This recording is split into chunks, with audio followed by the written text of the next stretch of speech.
저는 오늘 말씀 제목을 기적이 일어납니다 라는 제목으로 말씀을 나누기 원합니다. 사람들은 누구나 살다 보면 실수도 할 수 있고요, 또 실패도 할 수 있습니다. 저도 예외가 아니죠. 아마 여러분들도 많은 실패와 많은 실수를 그렇게 경험해 보셨을 것입니다.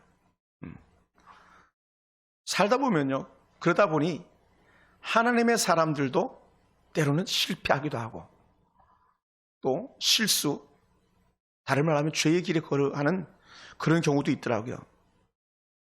믿음의 최고봉을 달렸던 다윗 같은 큰 용사도 때로는 실패하기도 하고 때로는 실수하기도 하더라고요. 하나님을 사랑하는 마음과 하나님을 위하는 마음이 앞섰던 다윗입니다. 그러나 자기 생각과 때로는 자신의 계획에 아주 처절한 실패를 맛보고 털썩 주저앉는 그런 경우도 다윗에게 흔히 일어났었습니다. 그런 다윗이요, 위대한 하나님의 사람이 될 수 있었던 이유는 뭐냐면, 때로는 자신의 실패나 때로는 자신의 죄 때문에 큰 고통 중에 거할 때에 다윗과 우리의 약한 차이점이 있다면, 다윗은 하나님 앞으로 급히 달려갔고 우리는 뒤로 물러나서 하나님과 멀어지게 되는 그런 일들을 간혹 경험하게 됩니다. 사랑하는 성도 여러분, 우리가 삶에 실패를 맛보았다고 해서, 또 때로는 죄 가운데 건드려서 실수를 맛보았다고 해서요, 우리가 결코 뒤로 물러나지 않게 되길 주님으로 축원합니다. 오히려 여호와를 가까이 함이 내게 복이라 했던, 문제가 생길 때마다 하나님께 성큼 더 다가갈 수 있는 그런 은혜가 저와 여러분 가운데 있길 주님으로 축원합니다. 저는 2021년에는요, 우리 성도들이 가장 행복한 사람들이 됐으면 좋겠습니다. 행복하면 서울풍산교회 성도들 이렇게 아예 닉네임이 딱 그냥 걸리길 원합니다. 그러면 여러분들의 그 행복은 과연 어디서 찾을 수 있겠습니까? 저는 행복의 비결을 올해 감사에서 찾기로 작정했습니다. 할렐루야. 감사하면 행복이 찾아옵니다. 한번 따라해 볼까요? 감사하면 행복이 찾아옵니다. 아멘. 그러다 보니까요, 행복의 비결은 감사에 있더라는 거예요. 감사하는 사람, 감사하는 신앙이 가장 행복한 사람이 되는 줄로 믿습니다. 그리 사단은요, 이 감사하지 못하라고 하기 위해서 어떻게 합니까? 계속 원망하고 불평하고 이간질해서 쓰러뜨리고 넘어뜨려서 하나님이 없는 것처럼 그렇게 살게 만드는 거예요. 뭐라고요? 원망과 불평과 시비와 다툼, 분쟁 이런 것들이 우리 입에서 감사를 빼앗아가고 마는 것이죠. 성경에는요, 감사라는 단어가 약 몇 번 정도 나올 것 같습니까? 감사라는 단어가 제가 이렇게 검색을 해보니까 188번 정도 나오더라고요. 감사라는 단어가. 반면에 저주라는 단어는 또 얼마나 많이 나올까요? 저주라는 단어가 178번 나옵니다. 그래서 감사라는 단어와 이 저주라는 단어가 10단어 정도 차이가 나는데, 다행스럽게도 감사가 10번 정도 더 나와서 안도할 수 있었던 것 같습니다.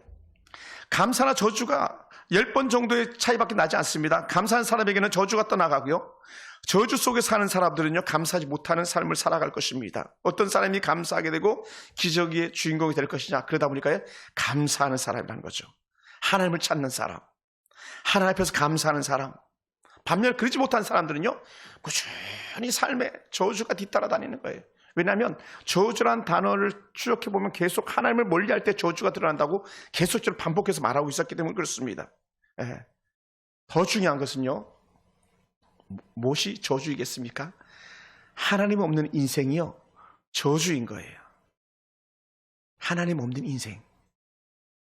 그리고 악한 원수 마귀가 주는 거 뭡니까? 저주 아닙니까? 어떤 저주? 하나님이 없는 것처럼 알게 해서 하나님이 없는 것처럼 살아가게 만들고 하나님을 찾지 않게 만드는 거예요.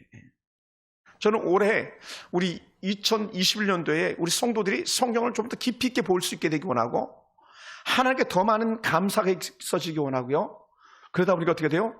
감사가 넘쳐나면요, 뭐가 자동으로 따라오냐면 저희 그 밑에 있는 칭찬이 따라오게 돼 있습니다. 칭찬.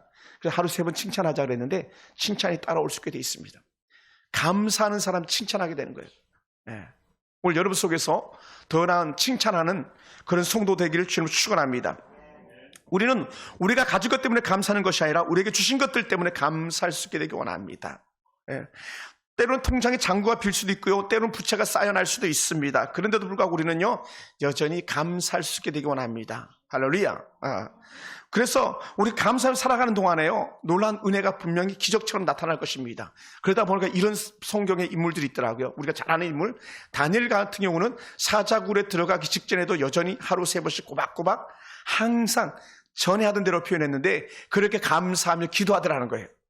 또 우리가 잘 아는 요나 같은 경우 아주 그냥 요나는 아주 불순종의 대명사처럼 그렇게 쓰인 선지자 아닙니까? 근데 요나는요, 물고기 뱃속에 들어갔으면 뭐라 그래요? 하나님 나 살려주세요 살려주세요 되는데 거기서 하나님을 찬양하고 거기서 하나님께 감사하더라고요.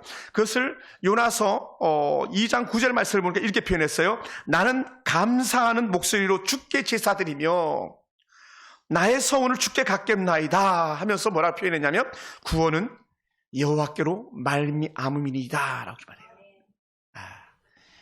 제가 청년 때 요나 찬양에 대해서 참 좋아했었거든요. 내가 고난받을지 우리 나와 함께 하셨거라는 그런 찬양인데, 물고기 뱃속에서도 누가 감사할 수 있겠는가? 물고기 뱃속은 다른 말하면 고난 아닙니까? 고난 가운데서 감사했던 요나처럼 오늘 사실은 이 시대 모두가 고난 가운데 처해 있는데 그럼에도 불구하고 우리가 감사할 수 있는 그런 성도가 되길 주님을 축원합니다. 스펄전 목사님 이런 말씀하셨어요. 불행할 때 감사하면 불행이 끝이 나고 형통할 때 감사하면 형통이 계속 찾아온다라고 그랬어요. 할렐루야. 여러분, 때로는 우리가 불행할 수도 있어요. 때로는 운전하다가 사고도 날 수 있고요. 때로는 교회 수도 올 수가 있어요. 예. 때로는 인생 문제가 안 풀릴 때도 있어요. 근데도 감사합니다 했더니요, 더 좋은 것이 오게 되더라는 거예요.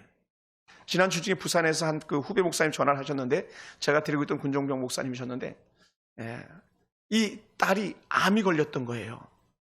겨우 중학교 2학년 때인가 3학년 때. 그것도 여성으로서 좀 죄송한데 난소암인가 유방암인가 걸렸어요. 그러니 중학생이 얼마나 힘들었겠습니까, 사춘기에. 그래서 학교를 그만두고요, 치료 과정을 가져서 중학교를 검정고시로 마치고 고등학교를 검정고시로 마쳤어요. 근데 놀라운 은혜를 고백하는데 이 아이가 목사님 암이 걸려가지고 대학교를 더 빨리 갔습니다 그러더라고요. 그리고 지난주에는 목사님 얘가 1년 학교를 다녔는데 올 장학생입니다. 올 장학생. 할렐루야. 암병 걸려도 장학생 될 수 있습니다. 검정고시로 학교를 정상적으로 다 다니지 못했을지라도 장학생이 될 수 있더라고요. 그러니까 우리는 암병 걸렸으면 내가 죽는 것처럼 여길 수 있겠지만 오히려 그것을 감사하다 보니까 감사에 감사가 넘치니까요, 다른 아이들보다 더 월등해져 가더라는 거예요. 이게 이제 부산의 평안교회 담임 목사님이었어요. 평강교회 담임 목사님이었어요. 예전에 우리 교회도 금요기도회에 한번 와서 설교한 적이 있었는데, 여러분, 그러니요, 오늘 우리가 살아가면서 우리 인생의 불행이 끝이 나는 비법이 뭐냐 해서 감사하는 거예요. 아멘. 그리고 우리가 여전히 잘 되고 있으면 더 감사하는 거예요. 그럼 뭐라고요? 스펄전 목사님 말씀처럼 형통이 계속 이어지는 거죠. 형통이 계속 또 오고 또 오고 또 오고, 이런 역사가 저와 이런 가운데 있기 원합니다. 오늘 본문 7절을 보면요, 아니 그날에라고 이렇게 말씀을 열고 있어서 그날에. 그럼 이 그날, 다시 말하는 오늘 성경에서 또 찾아내는 그날은 어떤 날이냐? 그것은요, 그날에 대한 깊은 이해를 하려면 사실은 예전에 제가 한번 설교한 적이 있었습니다만은 오베데돔의 축복에 대해서 설교한 적이 있었는데, 사무엘하 6장이나 역대상 13장을 보면은 여호와의 법궤 때문에 어떤 일이 있었는지 아주 적나라하게 기록해 주었었습니다. 여호와의 법궤를 예루살렘을 싣고 오던 날에 생각지도 못했던 아주 무서운 끔찍한 사건들이 일어났었지 않습니까? 아미나답 집에서 20년간 여호와의 법궤를 가지고 있다가 드디어 예루살렘 성으로 가지고 오는 중에 하필이면 여호와의 법궤를 싣고 오던 그 법궤가 수레에서 흔들리는 바람에 우사가 잡았다가 완전히 몸이 산산이 쭉 찢어져 나가는 그런 큰 아픔을 함께 사람들이 보았잖아요. 그러니 여호와의 법궤는 두려움의 존재가 되어버렸어요. 기쁨으로 갖고 왔는데 오다가 두려움의 존재가 되어버리고 말았습니다. 그래서 다윗이 여호와의 법궤를 예루살렘 성의 끝까지 가져가지 못하고 우리가 잘 아는 오벳 에돔의 집으로 보낸 이후에 3달이 지난 어느 한 날이 바로 그 날입니다. 우리가 잘 아는 것처럼 오벳 에돔의 집에서 3개월, 겨우 3달밖에 복개를 모시지 않았는데 그 집이 큰 복을 받았다는 그런 소식을 듣습니다. 할렐루야. 여호와를 잘 섬기는 가정이 복을 받았다는 소식이 들려져야 됩니다. 여러분 기업에서, 여러분의 가정에서 우리 아이가 복을 받았습니다. 우리 남편이 복을 받았습니다. 우리 기업이 복을 받았습니다. 막 이런 소리가 막 들려지는 은혜가 있길 원합니다. 근데 사실 그게 오벳 에돔의 집에서 일어난 거거든요. 그러니 다윗은 복하면 껍복 죽는 사람이거든요. 오벳 에돔의 집이 복을 받았다고, 여호와의 복궤를 모시는 복을 받았다고, 야 그러면 이제는 다시 여호와의 복궤를 우리 예루살렘으로 모시고 오자 하면서 여호와의 그 복궤를 예루살렘으로 모시고 온 그 날이에요. 그게 바로 7절에 이르는 그 날입니다. 사랑하는 성도 여러분, 역대사 13장 14절 보면 이렇게 성경이 말씀하고 있습니다. 하나님의 괴가 오벳 에돔의 집에서 그의 가족과 함께 3달 있으니라 여호와께서 오벳 에돔의 집과 그의 모든 소유에 복을 내리셨더라 라고 있어요. 그러니 이의 복궤를 예루살렘으로 가지고 오고 싶은 마음이 다윗은 그렇게 애간장을 녹였던 거죠. 복궤를 가져와야 되는데, 복궤를 가져와야 되는데. 그래서 한번 여호와의 복궤를 예루살렘 성으로 가져오는데 처절하게 실패를 맛보았기 때문에 두 번째는 실패해서는 안 되잖아요. 두 번째는 실패하면 안 되잖아요. 그러다 보니까 여호와의 복궤를 예루살렘 성으로 옮겨오는데 철저하게 준비를 합니다. 그래서 처음에는 급한 마음에 복궤를 무조건 가지고 오면 되는 줄 알고 술에다가 싣고 오는 것을 용납해버렸던 이 다윗과 당시의 제사장들이 어떻게 했습니까? 한번 따라해볼까요? 성경대로 할렐루야, 성경대로 여호와의 복궤를 가지고 오기로 작정합니다. 전에는 술에 싣고 왔던 복궤를 하나님은 견딜 수가 없었던 거예요. 그러니 어떻게 돼요? 우사가 단순히 복궤를 손으로 만져서 죽은 것만이 아니라 하나님을 상징의 복궤를 대하는 자세가 이미 다 틀렸던 것이죠. 그러니 다시 그 원인을 찾았기 때문에 성경적인 방법으로 가져오기로 작정합니다. 그것이 우리가 읽지 않았지만요, 우리 한번 찾아볼까요? 역대상 15장 1, 2절이 나와요. 1, 2절 우리 찾아서 한번 읽어봅시다. 역대상 15장 바로 앞에 장이니까 우리 같이 한번 읽어볼까요? 천천히.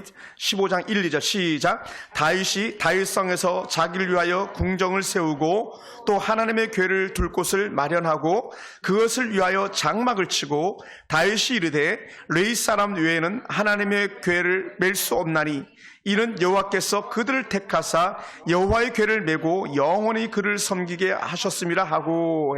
할렐루야. 여호와의 궤를 수레에다 싣고 가는 게 아니라 레위인이 어깨에다 메고 가는 건데 전에는 그러지 못했다는 거예요. 여러분, 때로는요 비성경적인 게 쉽고 편할 수 있어요. 그죠? 교회 안 나오는 게 편하고 쉬울 수 있잖아요. 이 엄동설하는 여러분 정말 대단한 분들 아닙니까? 영하 10도를 뚫고 주의 전에 와서 예배하기로 작정한 것, 이건 대단한 거예요. 우리 대은이 대단해. 우리 대은이가 지금 여호수아서를 읽고 가고 있다니까 더더욱 대단하고, 우리 은혜 자매가 이렇게 올라와서 엄마랑 같이 예배한다는 것 자체가 사실 대단한 거예요. 이 추위에. 근데 중요한 게 뭐냐면 때로는 성경적으로 하는 것이 힘들고 더딜지라도요, 우리 어떻게 한다? 성경대로. 할렐루야. 다른 말로 하면 말씀대로 말씀대로 하는 거예요. 그래서 우사가 죽은 이유를 너무나도 분명하게 알고 있었던 거예요. 그래서 15장 13절에서 뭐라 표현했었냐면 전에는 라고 표현하면서 너희가 매지 아니하였으므로, 역대상 15장 13절에서 우리 하나님 여호와께서 우리를 찢으셨으니, 그러니까 우사를 찢은 것만이 아니라 사실은 다윗도 찢었다고 이렇게 표현하는 거예요. 다윗 회개기도죠. 어찌 보면 그때 나도 찢겼어 이렇게 얘기하는 거예요. 이는 우리가 규례대로 그에게 구하지 아니하였음이니라 하니 이렇게 표현해요. 규례, 다른 말로 하면 성경대로 하지 않아가지고, 그래서 우사가 찢겨나가고 여호와의 복궤는 예루살렘으로 돌 수가 없었으니 우리 이제 성경대로 해보자라는 거예요. 어떻게 해요? 성경대로 다윗이 레위인들의 어깨에 메고 복궤를 옮기기 시작했고요, 다윗이 미리 준비한 여호와의 장막 가운데 복궤를 두고 범죄와 화목제물을 하나님께 드렸습니다. 그리고 그날의 잔치를 베풀었습니다. 할렐루야. 한번 우리 자막이 3개가 있는데 3개 그냥 간단하게 그림만 보고 지나가겠습니다. 한번 보시죠. 이게 법궤예요, 법궤. 할렐루야. 법궤 디자인은 사실은 지금 법궤가 없기 때문에 정확하게 이 모양이다라고 해서 추론해서 그리는 것 뿐이에요. 예. 이 모양이 아닐 수도 있습니다. 왜냐하면 인터넷 검색해 보면 법궤에 있는 디자인들이 좀 다양한 면이 없잖아 있습니다. 이게 흔히 스랍 천사라고 말하고요. 그리고 이제 성경에 보면은 용인 수원에도 가면 시은소 교회라는 데가 있는데 시은소 시은좌 같은 단어를 쓰는 거예요. 요 법궤 두 천사가 마주보고 있는 가운데 갖다가 시은소 시은좌라고 말합니다. 다시 말하면 하나님이 거하시는 처소다 이렇게 말해요. 그러다 보니까 광야에서 구름기둥 불기둥이 일어나잖아요. 그 기둥 불기둥의 시작이 바로 여기서부터 시작되는 거예요. 여기서부터. 이건 성경을 보면 그렇게 나와요. 그러다 보니 여기서 구름기둥이 샥 시작되고 불기둥이 샥 시작되는 그런 모양을 성경에서 보여주고 있습니다. 또한 이 법궤는 너무나도 소중한 게 뭐냐면 하나님께 법궤를 만들려고 해서 만들었고요. 여기에는 우리가 잘 아는 아론의 쌍난 지팡이라든지 만나 같은 항아리라든지 또 다른 뭐가 있습니까? 그렇죠. 십계명에 두 돌판이 여기 들어있는 거예요. 네. 그래서 여호와의 임재의 한 상징으로 이걸 가지고 있는 거예요. 지금 법궤는 어디 있을까요? 몰라요. 어디 있는지. 네. 네. 예루살렘 함락 이후에 법궤가 어디로 갔는지는 누구도 말하지 않고요. 역사가들 속에서도 말하지 않더라고요. 그러니까 찾아볼 수가 없어요. 근데 이제 이스라엘 가니까 이스라엘 고고학자들은 이렇게 말하더라고요. 당시의 제사장들이 이미 그렇게 예루살렘 성이 함락된 걸 바라보고 어느 곳인가는 이 법궤를 감추어 놓았을 것이다 라고 해요. 그래서 백투더 예루살렘이라고 하는 제3성전을 꿈꾸는 자들은 이 법궤를 다시 찾게 될 것이거나 혹은 새롭게 법궤를 만들어서 하나님의 임재를 갖다가 드러낼 것이다 이렇게 말하기도 합니다. 이 법궤 다음 장 한번 볼까요? 이게 이제 요 그림도요 다양한 두 종류 그림이 있더라고요. 저는 요 그림이 더 맞지 않을까 생각되는데 어떤 종류의 그림이냐면 이 법궤에 천을 덮은 것이 있고 안 덮은 것이 있어요. 이거 추론이 이거 제 견해입니다. 이게 이제 법궤를 이동할 때에 이 채라는 게 여기 이제 그 긴 막대를 갖다가 채라 그래. 이것도 이제 법 성경대로 만든 건데 이 채에 갈고리 4개의 갈고리를 떼어가지고 이렇게 들고 어깨에다 메고 가는 거거든요. 이 제사장 레위인들이. 근데 이제 이 법궤를 지금 덮었잖아요. 법궤를 덮었던 은혜의 이유 중에 하나가 뭘까 생각해 보면 법궤를 쳐다보면 다 죽습니다. 그런 면에서 아마 이 법궤가 흔들려서 이렇게 또 만졌던 우사의 그 어리석음이나 그런 부분이 있지 않았을까 생각해요. 그래서 이 그림을 그린 학자는 법궤를 덮은 것으로 드러나지 않을까 생각됩니다. 이건 제 개인적 견해입니다. 다음 한번 보시죠. 이거는 이제 우리가 잘 아는 출애굽기, 레위기, 민수기, 신명기 읽다 보면 늘 나오는 여호와의 장막. 주의 장막이 어찌 그리 아름다운지 했던 그 주의 장막에 이 기둥 하나하나 세우는 게 다 성경적인 기준 가치를 가지고 했던 거고 이 장막을 지을 때 모든 것을 다 성도들이 가지고 온 예물로 만들었던 것이죠. 그래서 이미 출애굽할 때에 이 여호와의 장막을 지을 수 있도록 이미 재료를 다 그들이 준비해서 가지고 나온 거예요. 그러니 얼마나 힘들었겠어요. 그죠? 하나님의 예비하심과 하나님의 계획하심을 갖다가 철저하게 순종하면서 준비한 그런 부분이 여기 이제 이게 한 그 예로 구름기둥을 표하는 건데 바로 여기에 지성소라고 해가지고 거기 법궤가 놓여 있는 장소를 하다 지성소라고 하거든요. 지성소에서 구름이 이렇게 시작된다 해가지고 이렇게 그림이 나와 있는 거예요. 참고로 말씀드립니다. 그러다 보니까 뭐라고 표현했냐면 성경에서는 이 여호와의 법궤를 메고 옮기기 시작했고 다윗이 미리 준비한 여호와의 장막 가운데에 여호와의 법궤를 두고 거기서 번제와 화목제를 드렸더라라는 거예요. 번제와 화목제를 드렸더라.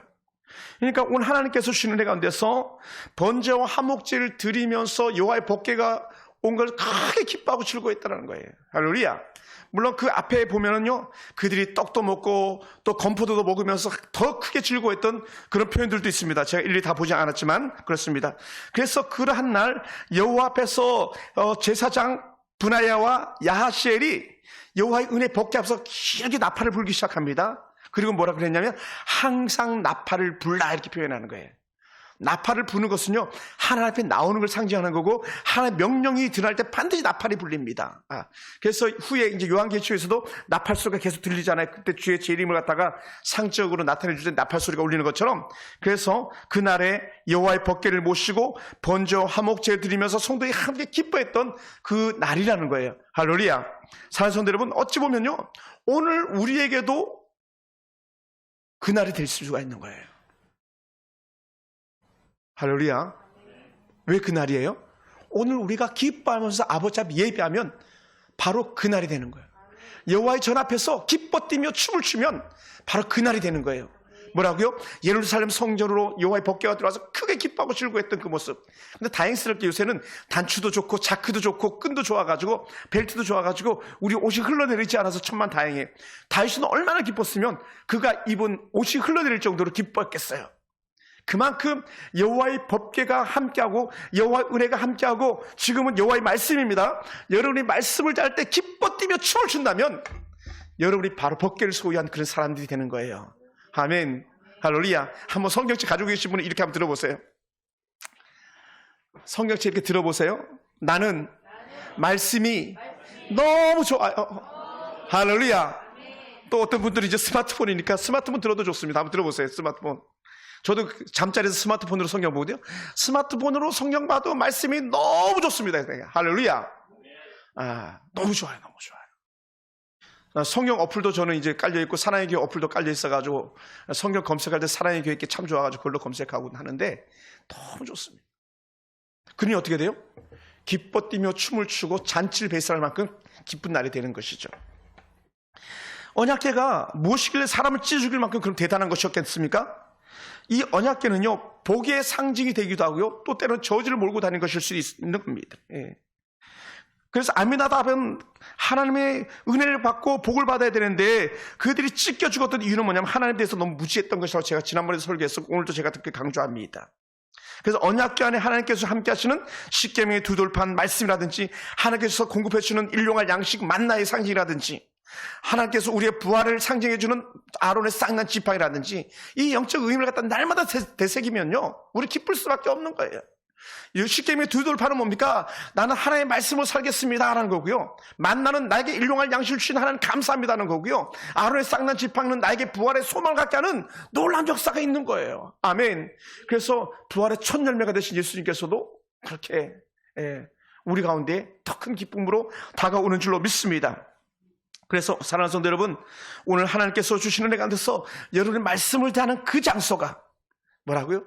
쉬운 소 혹은 쉬운 자, 여호와께 거하는 장소가 될 줄로 믿습니다. 그걸 성경에서 뭐라 그랬습니까? 이렇게 말해요. 한번 따라해 볼까요? 하나님이 내 안에 계십니다. 아멘. 자, 옆에 대해서 툭툭 쳐요. 툭툭 치면서 말해봐요. 툭툭 치면서 하나님이 너 안에 계셔. 할렐루야. 대은아, 엄마 툭툭 쳐봐봐. 엄마 툭툭. 엄마 안에 시작. 엄마 따라해요. 엄마.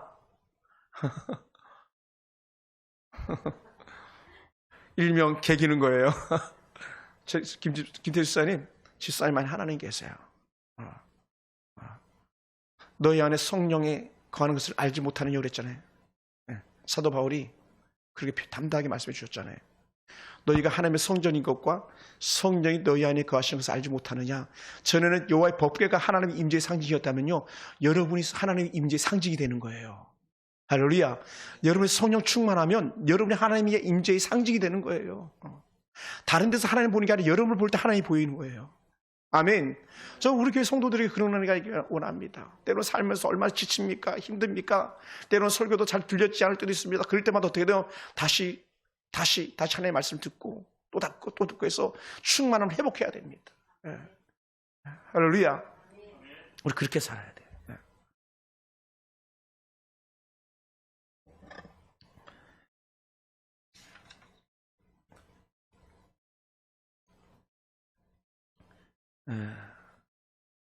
온도가 많이 올라갔어요. 새벽 6시부터 여기 틀어놨어요. 22도까지 올라갔네. 은평에 있는 은평구에 있는 한 목사님, 심화보라는 목사님이 계신데 촌수는 저한테 조카뻘이더라. 보짝 여자니까 심화부 목사님이 권사님 원고에 없는 제 말씀인데 특별한 말씀을 하셨어요. 제가 금요기도 때 잠깐 소개했습니다마는 사람의 체온이 내려가잖아요. 체온을 올리는 건 너무 어렵대요. 그런데 체온을 내리는 건 쉽답니다. 우리 잘 알고 있는 것처럼 해열제 이런 거 먹이면 금방 열이 뚝 떨어지잖아요.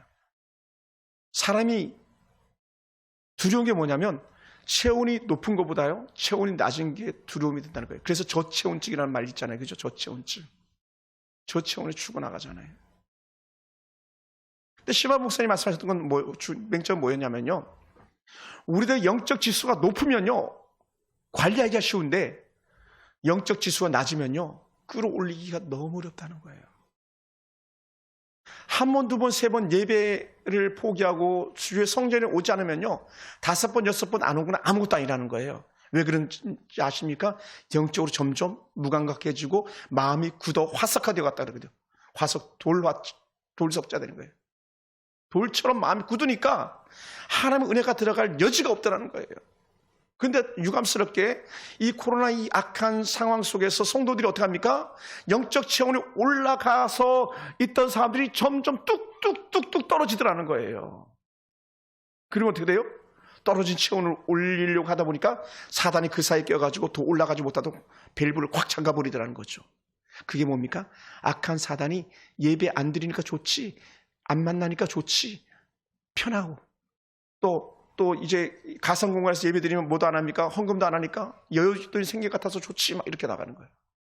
그러다 보니까 어떻게 점점 하나님이 멀어져 가고 하나님이 없는 것처럼 영 이별하는 그런 예들이 얼마든지 생겨나더라, 이렇게 얘기를 하는 거예요. 사랑하는 성도 여러분, 정신 바짝 차려요. 아멘. 따라해보시죠. 나의 영적 체온을 올려야 합니다. 아멘. 영적 체력을 올리는 건 다른 게 아니에요. 영적 체온이 올라가는 건요, 말씀과 기도 외에는 없어요. 찬양하며 말씀 보며 기도하는 거 외에 방법이 없어요. 그러다 보니까 그걸 잘 하려고 하다 보니까 예배 드리는 거고, 그걸 잘 하려고 하다 보니까 영적 커뮤니티 모임을 갖다 활성화해야 되는데 이게 어려우니까 너무 힘들었던 것이죠. 사랑하는 성도 여러분, 우리가 다시 한번 일어날 수 있게 원하고 말씀 가운데 다시 거할 수 있게 되길 주님을 축원합니다. 그래서 우리는요, 눈을 크게 뜨고 귀를 활짝 열고 말씀을 받아들일 수 있는 영적 은혜가 저와 여러분과 있기 원합니다. 그러면 우리 다시 한번 본문으로 들어가가지고요, 왜 다윗이 이렇게 여호와의 언약궤를 예루살렘 성으로 모시길 원했었을까라는 거예요. 왜 그랬냐면요, 다윗은요 항상 하나님을 섬기는 것을 최고로 삼았어요. 최고. 하나님을 섬기는 게 최고의 기쁨이었어요. 그러니까 저는 다윗만 생각하면 이런 것 같아요. 다윗은요, 입만 열면 하나님 했던 것 같아요. 입만 열면 하나님. 우리 하은이가 아기 때 2살, 1살 때는 입만 열면 아빠 막 그랬거든요. 아빠가 너무 좋은 거지. 막. 그러니까 아빠 있다고 막 자랑하고 온 동네 자랑하고 막 다녔어요. 나도 아빠 있다고 막. 그런 것처럼 오늘 다윗은요, 다윗이 입만 열면 하나님. 할렐루야. 그러니 막 여호와는 나의 목자시니 이렇게 막 노래하고 막 별 악기로 다 연주하면서 하나님을 노래하고 했던 것이죠. 그러니 다윗은요, 하나님을 그렇게 찾았던 사람입니다. 그 다윗은 누구보다 더 잘 알고 있는 거예요. 여호와께서 말씀하신 법궤를 하나님 임재 상징으로 너무 잘 알고 있었던 거죠. 그러니 하나님은 이런 다윗을 사랑할 수밖에 없는 거죠. 거기에 다윗도 하나님을 사랑하게 되고, 그래서 다윗을 사랑해주신 하나님이 나를 사랑하시고 베푸신 은혜를 깨달았기 때문에 그 큰 사랑에 감사와 보답하는 길이 뭐였냐면 여호와의 장막을 짓는 것. 아까 했던 그런 장막이 아닌데 새로운 장막 성전이었었습니다. 근데 거기는 이제 임시 장막이었던 거죠.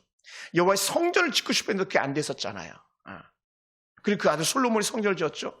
임시 장막, 텐트인데 임시 장막을, 자기 집을 지면서 임시 장막을 지어서 여호와의 법궤를 그곳에 모시고 싶어서 그렇게 했던 것이죠. 여러분, 우리가 잘 아는 다윗은 어떤 사람입니까? 사실 다윗은요, 목동 출신, 어찌 보면 촌놈이거든, 촌놈. 부모나 형제도요, 인정해 주지 않았잖아요. 여러분, 부모, 형제들이 인정하지 않으면 그보다 슬픈 일이 어디 있겠습니까? 근데 다윗은 형제도 막 이놈 새끼 하면서 쌍욕을 하면서 다구쳤던, 아버지 이새는 아예 아들이 없는 것처럼 여겼던 그런 다윗이었잖아요. 그러니 다윗은 처절하게 버림받은 그런 아픔을 맛보았던 사람입니다. 거절을 맛보았던 그런 사람입니다. 그런 그가 누가 그를 거절하지 않았습니까? 하나님 그를 거절하지 않은 거예요. 부모나 형제도 인정하지 않았는데 하나님 그와 함께 주셨습니다. 그리고 하나님께서 그를 인정하다 보니까 어디까지 내세웠습니까? 자신이 왕이 되는 자리까지 그를 올려놓으셨잖아요. 할렐루야. 하나님을 인정하고 하나님을 사랑한다고 고백하니 왕의 자리까지 나가게 되는 것이죠. 그래서 다시 왕이 되고 난 후 자신의 집만을 지은 것이 아니라 자기 궁궐도 짓고 여호와의 장막도 그렇게 지었다고 이미 성경은 그렇게 선언하고 있잖아요. 그러니 여호와의 장막을 지었으니 당연히 여호와의 법궤가 그곳에 있는 건 정한 이치인 거죠. 그래서 여호와의 장막으로 여호와의 법궤를 모시고 싶어 했던 다윗의 거룩한 열망을 우리는 볼 수 있습니다. 그러니 이 다윗은요 항상 하나님을 찬양하며 하나님께 감사하는 신앙으로 산 그런 사람이 되었던 거예요. 입만 열면 하나님 찬양, 입만 열면 하나님 감사. 그래서 여호와의 법궤 앞에서 제사장이 나팔 불게 한 것도 다른 표현하면 이거예요. 항상 하나님을 찬양하게 한 거예요. 할렐루야. 나팔 부는 일은요 하나님을 드러내는 거예요. 더 나아가 이 나팔 부는 일은요 하나님을 높이는 일이었었습니다. 그러다 보니까 이 나팔 소리를 듣는 백성들은요 여호와께서 이 성전에 계시도다. 다른 말로 여호와께서 우리 성에 계셔. 이렇게 여호와께서 그 성에 거하심에 성이 요동치 아니한다 이렇게 표현했었거든요. 사랑하는 성도 여러분, 오늘 여러분 속에 하나님이 계시기 때문에 우리는 요동해서 안 되는 거예요. 막 어쩔 바 몰라가지고 막 두렵고 떨고 초조하지 않는 거예요. 왜? 하나님이 함께 하신 사람은요 두려움이 물러가는 거거든요. 담대한 믿음이 있는 거거든요. 할렐루야. 할렐루야. 그러다 보니까 우리는요 하나님도 올라온 은혜 갖다 계속 노래하는데, 그래서 이 역대상 16장 4절 보니까 또 레위 사람을 세워 여호와 궤 앞에서 섬기며 이스라엘의 하나님 여호와를 칭송하고, 하나님을 높이는 것 칭송인데요, 감사하며 찬양하게 하였다라고 하는 거예요. 항상 사람들이 하나님을 감사하며 찬양하게 한 줄 믿습니다. 할렐루야. 그리고 다윗은 어떤 일보다 하나님을 찬양하며 예배한 일을 우선으로 하였습니다. 그 백성들은 어떤 일보다 하나님을 찬양하며 예배한 일을 우선으로 하도록 했습니다. 바로 하나님, 그들의 하나님, 즉 이스라엘 하나님이요 다윗의 하나님이었기 때문에 다윗과 그 백성들의 삶은 전적으로 항상 하나님 앞에서 감사와 감격과 행복을 누리는 그런 성도들이 될 수 있었음을 고백합니다. 여러분, 오늘 우리는 어떻습니까? 여러분 어떻습니까? 사람들은 뭐가 먼저입니까? 현재 국가가 가져야 될 제일 큰 목표가 뭡니까? 방역이 먼저다 해가지고 방역이 최고 우선순위가 돼버리고 말았잖아요. 헌법이 있음에도 불구하고 방역이라는 그런 새로운 법을 만들어가지고 그 법이 헌법을 뛰어넘어 버리는 그런 일들도 생겨나고 있지 않습니까? 네. 또 뭐라 말합니까? 사람들은 여러분 우리는 뭐 하나님 앞에 살지만 목공이 포도청이라고 직장 그러잖아요.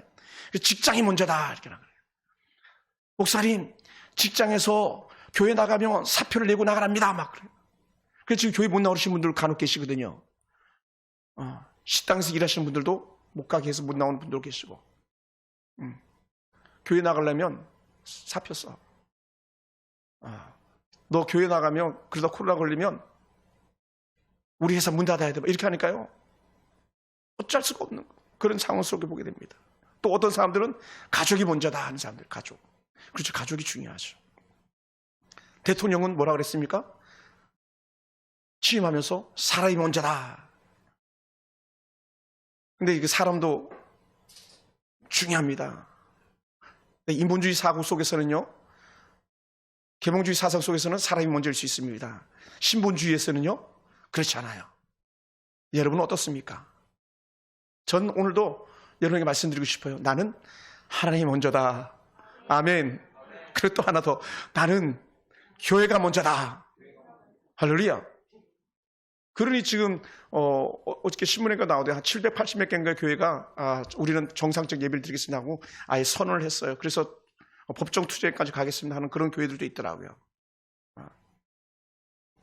대한민국은 종교의 자유가 보장된 나라, 거주 결사의 자유가 보장된 나라입니다. 근데 그것들 다 묶어뜨리고 있잖아요.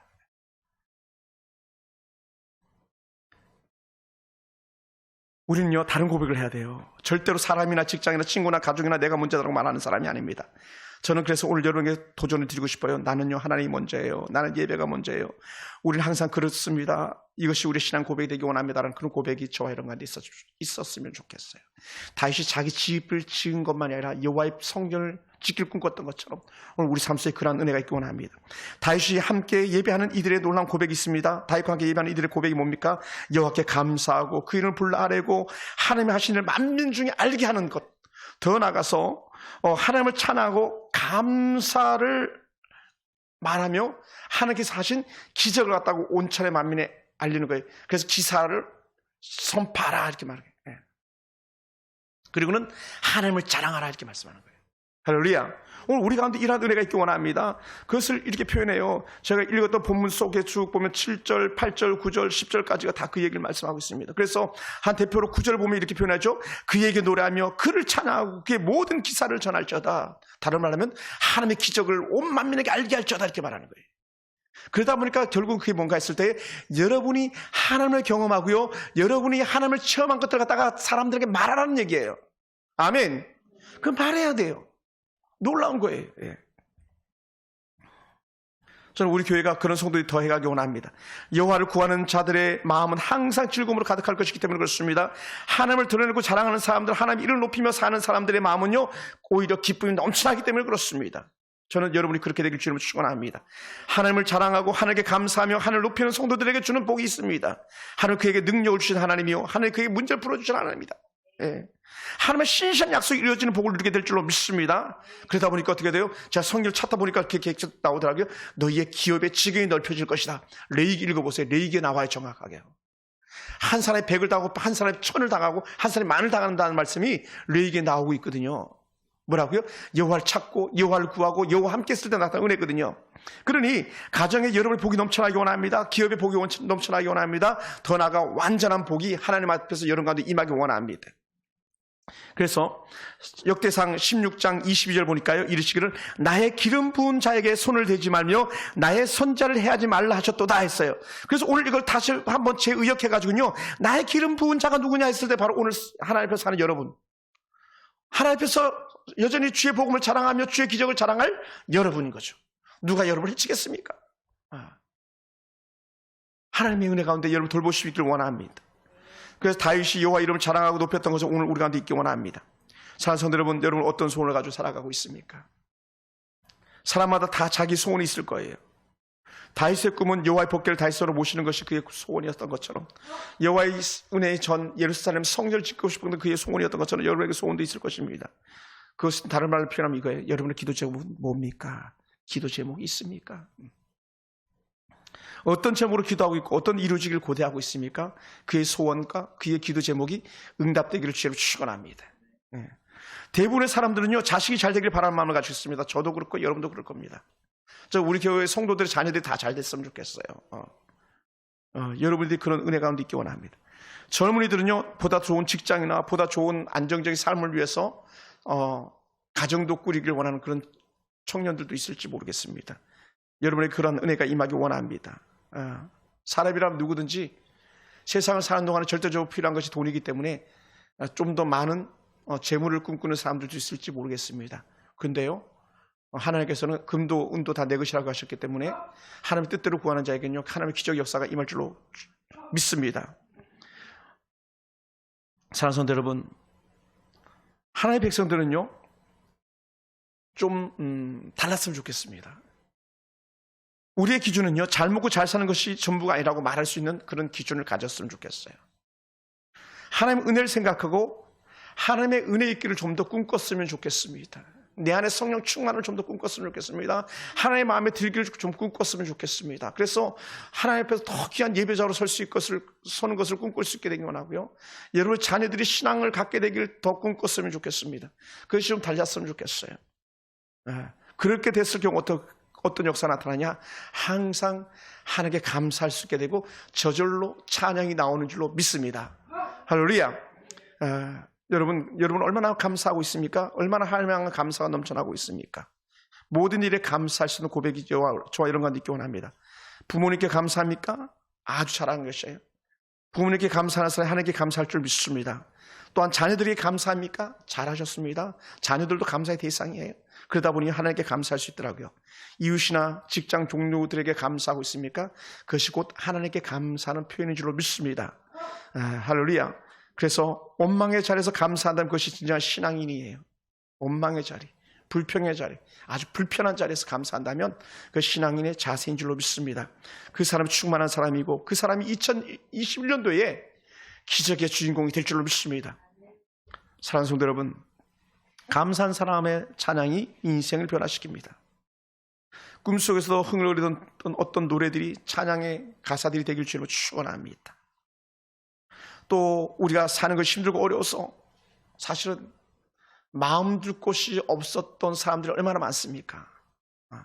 또 오늘 여러분들이 마음 둘 곳이 주의 품이 되길 주로 축원합니다.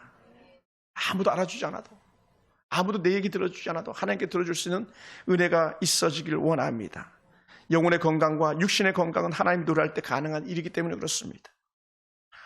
그래서 역대상 16장 11절에 이렇게 표현했어요. 여호와와 그의 능력을 구할 자다, 항상 그 얼굴을 찾을 자다. 이런 걸 밑줄 쫙쫙 바꿔놔야 됩니다. 예, 그리고 막 볼펜 가지고 손바닥에 써놔야 돼. 막 써놔가지고 역대상 16장 11절 여호와와 그의 능력을 구할 자다, 항상 그 얼굴을 찾을 자다. 왜요? 그 사람들에게 형통이 임하기 때문에 그런다는 거죠. 여러분이 그랬으면 좋겠어요. 그래서 저는 여러분의 가정에 영적 물꼬가 터지고 삶의 물꼬가 터지고 막힌 웅덩이 그것이 뚫리고 하나님의 은혜 가운데 기적이 여러분의 가정에서 또 여러분 자신에게서 먼저 시작되는 그런 은혜가 있기를 주로 축원합니다. 말씀을 마무리하면서 여러분 기억하기 원합니다. 매일 감사 노트 쓰고 계십니까? 할렐루야. 매일 칭찬하고 있습니까? 할렐루야. 그러면 하루 3장 성경 잘 읽고 있죠? 열심히 주의 뜻을 쫓아 살기 원합니다. 그럴 때에 여러분이 자랑하는 예수님, 여러분이 기뻐하는 예수님 통해서 더 큰 은혜가 임할 줄로 믿습니다. 그리고요, 권면인데 할 수만 있으면 예배 자리 포기하지 마세요. 수요 예배에 오시던 분들이 모두 주고 계신데 포기하지 마시고 금요기도에 예배 자리 포기하지 마세요. 왜요? 영적 지수를 끌어올리는 것이 그만큼 어렵다는 거예요. 그러니 예배를 한 번, 두 번, 세 번 걸르다 보니까 어떻게 돼요? 예배 때 예배가 집중이 안 되고 말씀이 귀에 들어오지 않고 머릿속에서 그런 세상 것이 빙빙 돌게 되어지고 그러다 보니까 어떻게 돼요? 사람들이 뿌리는 악한 씨앗이 마음속에 남아가지고 악한 사단의 이간질에 픽 성도들이 쓰러지는 걸 보게 됩니다. 제가 늘 얘기했잖아요. 예배 안 드리는 분들이 사고 친다 그랬잖아요. 예배 안 드리는 분들이 문제덩어리라 그랬잖아요. 오늘 우리가 여호와께서 주신 은혜를 그렇게 기뻐했던 다윗처럼 우리가 주를 기뻐하며 그 앞에서 정말 즐겁게 뛰어노는 은혜가 있게 되기를 주의 이름으로 축원합니다. 하나님은 우리의 손을 붙잡아 주시는 분입니다. 기도하겠습니다.